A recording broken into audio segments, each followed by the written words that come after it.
Freud disait que l'esprit humain est un champ de bataille invisible, un théâtre où les désirs, les peurs et les pulsions s'affrontent. Chez la femme, selon lui, ce combat serait chargé d'ombres et de reflets, de conflits plus subtils, de tensions souvent silencieuses. Comprendre cette vérité, c'est pénétrer dans le secret d'un univers intérieur trop souvent ignoré ou minimisé, car ce qu'il disait dérangeait. Ce qu'il disait pousse à remettre en question nos certitudes, nos conforts, nos jugements. Dans le cœur de la femme sommeille ce qu'on nomme le désir. Pas seulement le désir charnel, mais un désir d'être reçu, d'être vu, d'être validé.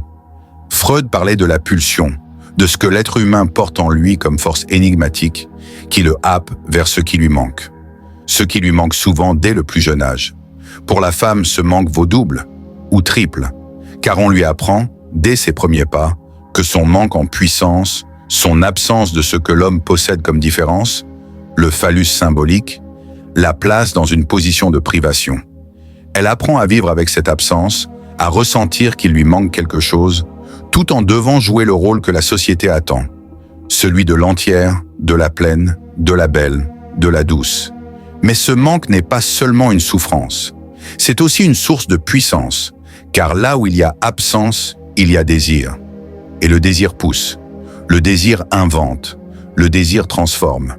Freud disait que dans la névrose, dans les fantasmes, dans le rêve, la femme cherche à articuler cette absence, à la combler d'une façon ou d'une autre.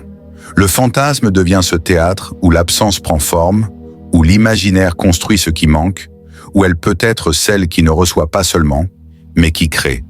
Pourtant, cette créativité est souvent condamnée, jugée, étouffée. On admire la femme qui aime, pas toujours celle qui désire. On valorise la femme qui se conforme, moins celle qui s'aventure dans ses propres zones d'ombre.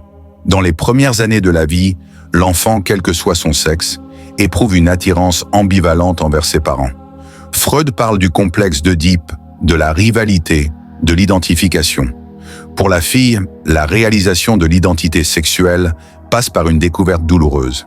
Elle s'aperçoit qu'il lui manque ce que l'autre possède. Il y a une différence irréductible, mais ce constat ne la condamne pas à la révolte ni à la faillite.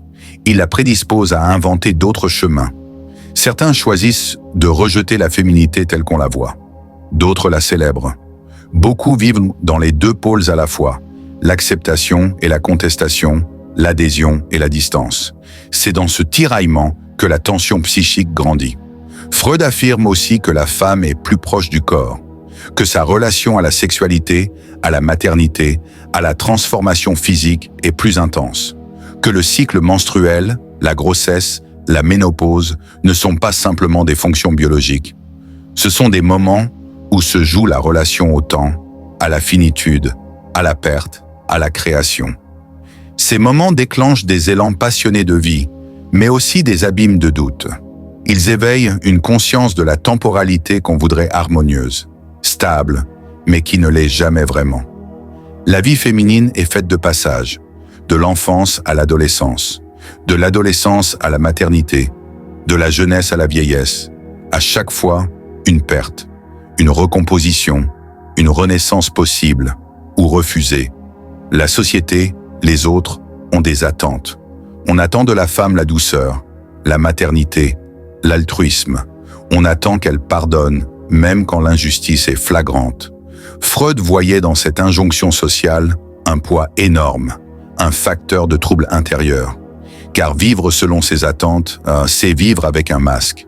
Et le masque finit par peser sur le visage de l'âme. On apprend à sourire quand on voudrait crier, à se soumettre quand on voudrait s'affirmer.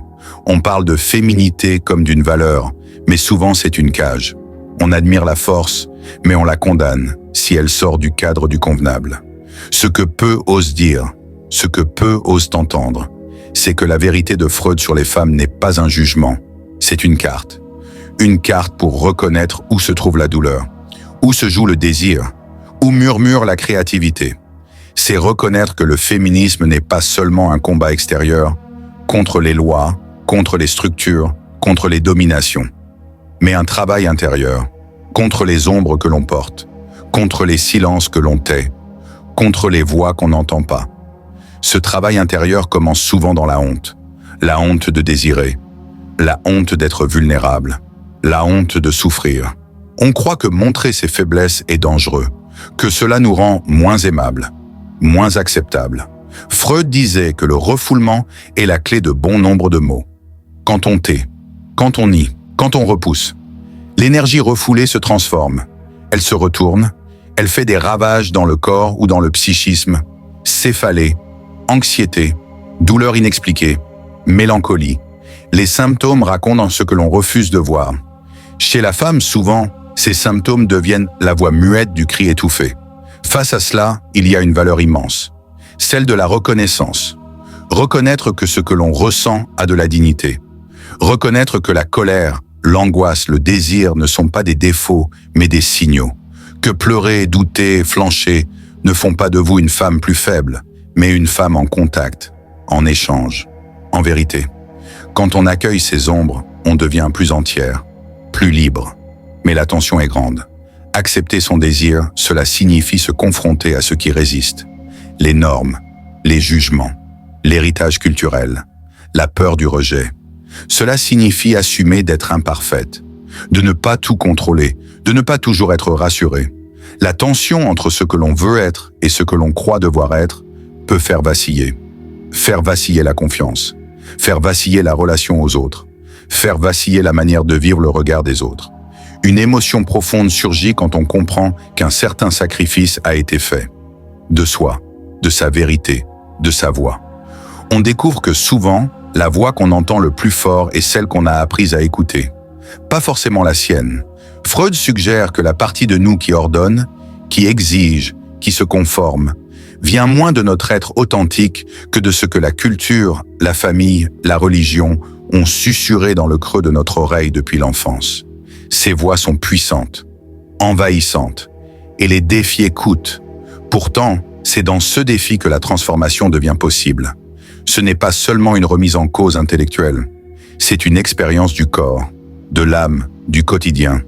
Se défier de la honte, refuser de garder le silence, dire non quand on dit toujours oui, accepter de ne pas plaire, de ne pas être comprise. Parfois, oser l'affirmation de soi dans le regard d'un autre qui attend autre chose. Oser la colère, oser la fragilité, oser le chaos.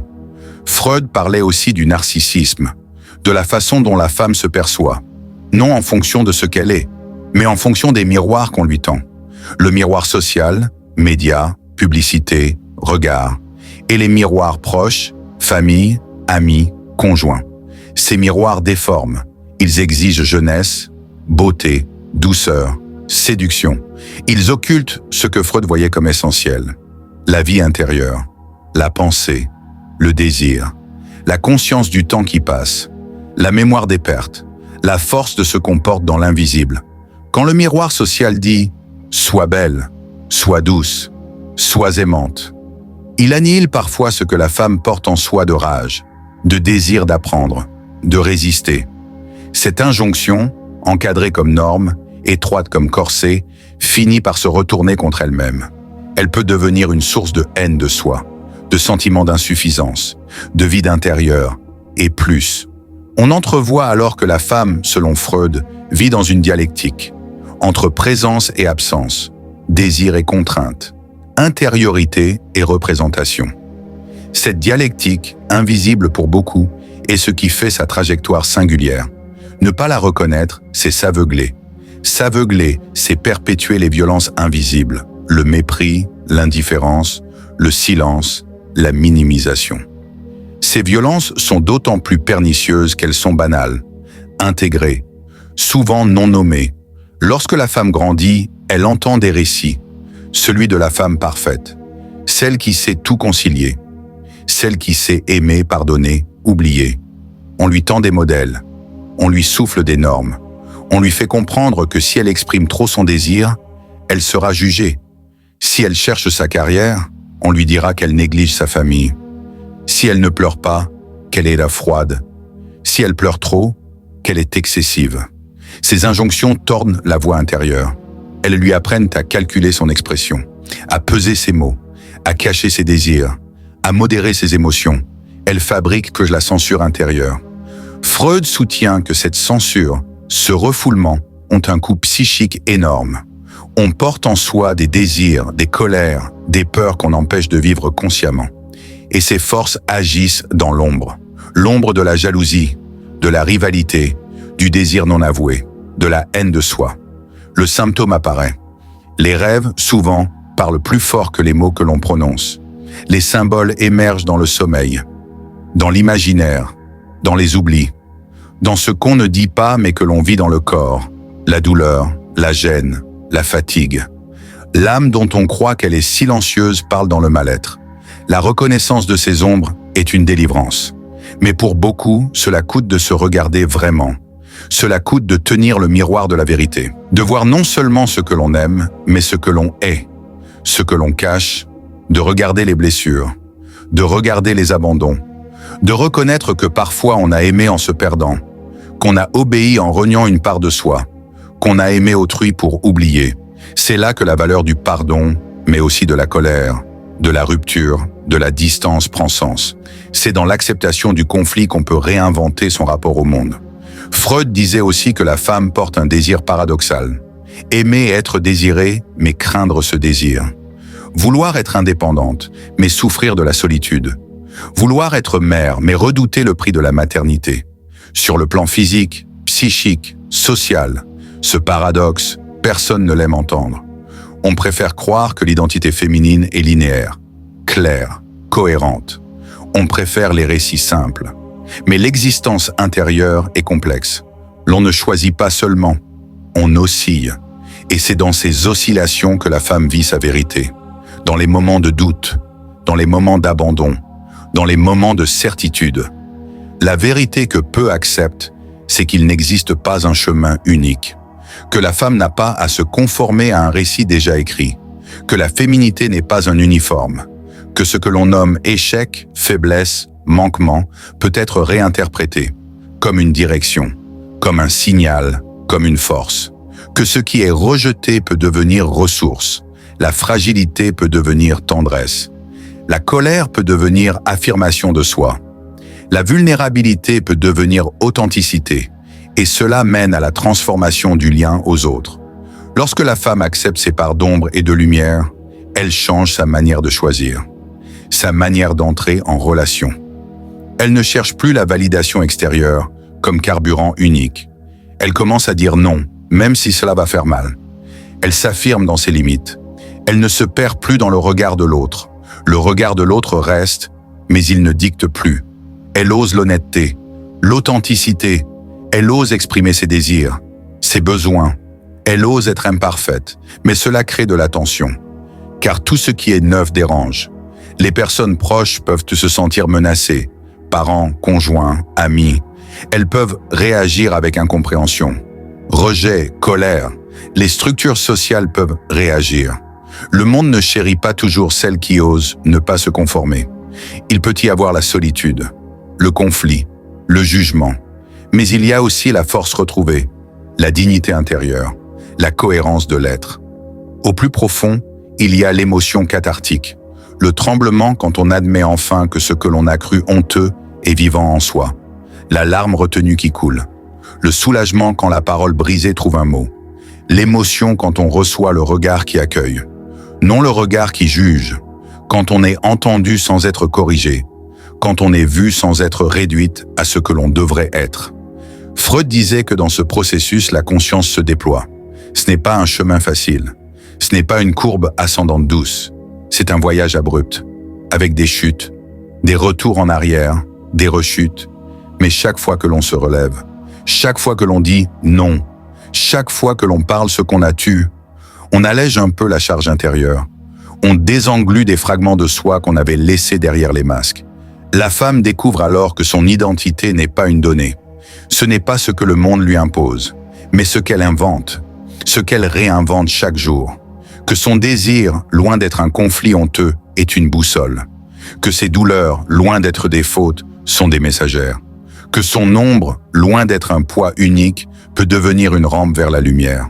Et cette vérité que personne ne veut entendre, parce qu'elle renverse les certitudes, les rôles, les lois tacites, est pourtant ce que beaucoup cherchent dans le secret d'un cœur. Cette vérité est une invitation à être pleinement femme, non pas selon un modèle extérieur, mais selon ce que tu es, selon ce que tu veux être. Une femme qui ose, une femme qui choisit, une femme qui reconnaît son désir, sa peur, sa colère, son amour. Une femme qui ne cache plus son feu, qui ne fuit plus son ombre, qui ne laisse plus qu'on lui vole sa voix. À quoi bon être belle si l'on est éteinte à l'intérieur? À quoi bon être admirée si l'on ne s'aime pas soi-même? À quoi bon se conformer si l'on ne se sent pas vivante? La vérité, c'est que Freud ne posait pas des dogmes. Il ouvrait des portes vers la conscience, des portes vers la responsabilité, des portes vers la liberté. Et il savait que derrière chaque mécanisme inconscient, il y a une histoire, une blessure, une origine, mais aussi un choix possible. Ce choix, il ne se fait pas dans la facilité. Il se fait dans la vérité, dans l'intime, dans le silence des nuits, dans les dialogues avec soi-même, dans les doutes qu'on avoue à personne, dans la voix qu'on commence enfin à écouter, la sienne. C'est là que commence le chemin de la femme libre. Non pas parfaite, mais consciente. Non pas lisse, mais vraie. Non pas sage selon les codes, mais sage selon sa propre mesure. Une femme qui ne joue plus le rôle de ce que le monde attend, mais qui incarne ce qu'elle ressent, ce qu'elle choisit, ce qu'elle devient. C'est ce que Freud voulait montrer, que derrière les symptômes, il y a une parole, une mémoire, une puissance, et que la femme, loin d'être définie par ce qui lui manque, est portée par ce qu'elle crée. Et dans ce mouvement-là, il y a peut-être la plus grande des révolutions, celle qui commence à l'intérieur, et qui, lentement, change tout.